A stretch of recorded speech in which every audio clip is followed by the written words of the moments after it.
came around to say hello. One, I'm so fly. You took a nosedive. Careful when you play on my level. For you it's so. Hey, hello. Motorola Razr 50 Ultra. Flip the script. Hello, Moto. Ashfaqullah Khan and Ramprasad Bismil, are they heroes in your eyes? You know, I think about... Are they heroes in your eyes? Yes. They or no? both wrote mercy petitions, but at the end of the day, they were both hanged to death by the Britishers. Oh. Can you deny that?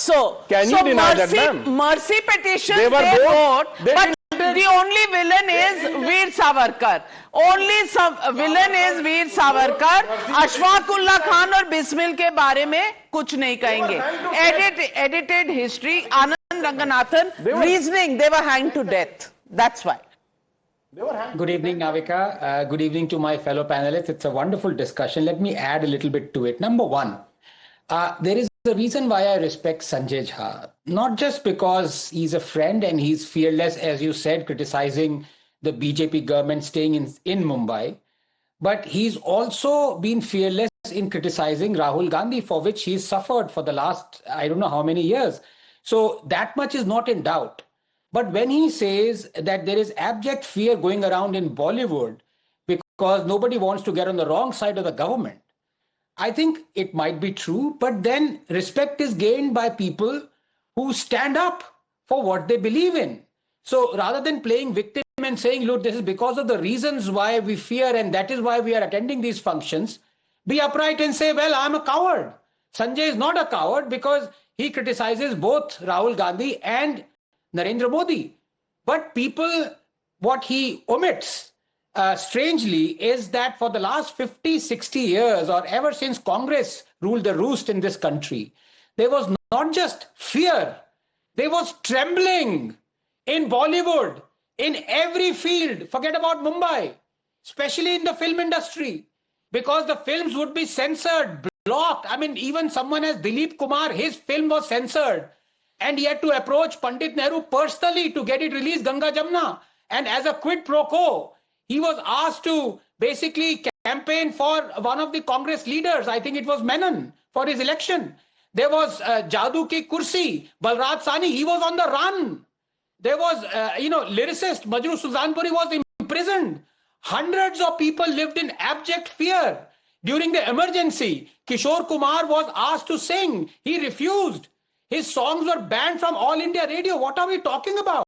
Let's not be selective out there. Number two, as far as Veer Savarkar is concerned, I actually agree with Vivekji that it should not have taken 11 years. Giving somebody Bharat Ratna is today a political decision. In fact, I believe not just Veer Savarkar, but there are hundreds, if not thousands of Indians who should have been and should be given Bharat Ratna. Why are we so precious with it that we give one once every 5 years? No, so many people deserve it, including Veer Savarkar, if you may. But the fact of the matter is it's a political decision. And for 11 years, BJP has been dilly-dallying. Now, finally, to the point. As far as the two-nation theory is concerned, you must mention the fact that it wasn't just Veer Savarkar, it wasn't just Jinnah, but decades before him, it was Sir Syed, and decades before Sir Syed, it was Karl Marx who propounded the two-nation theory. So let us not be selective out here. And very finally, look, history is something that is laden with facts. You put it on the table. There was a Kapoor Commission. Even though Savarkar was acquitted of the crime of assassination, a Kapoor Commission was set up, and it said that Savarkar could have been responsible for the assassination attempt. But then the Supreme Court of India looked into Kapoor Commission in 2018. This is what they don't say. And they said, we cannot reopen it and we cannot convict a person who was acquitted of all criminal charges in 1948. Besides, Kapoor Commission generalized. These are the facts on the table. Now, even despite that, you want to make people who also said mercy petitions as Ashfaqullah Khan, Bismil as heroes, and Savarkar as villain, be my guest. But history is there. Sanjay Jha, are you not being selective? Because Ramprasad Bismil and Ashfaqullah Khan, you call them the heroes of India, but Savarkar is somebody you hate. Why? Because it is the RSS and the BJP who call him their hero.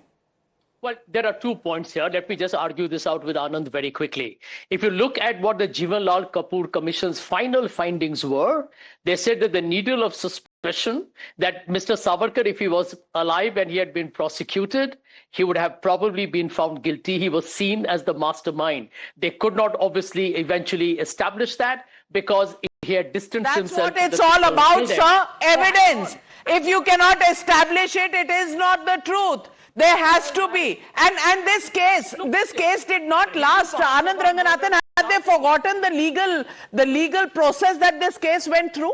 No, not just The that. Hindu Mahasabha murdered Mahatma Gandhi is beyond doubt. Is beyond doubt.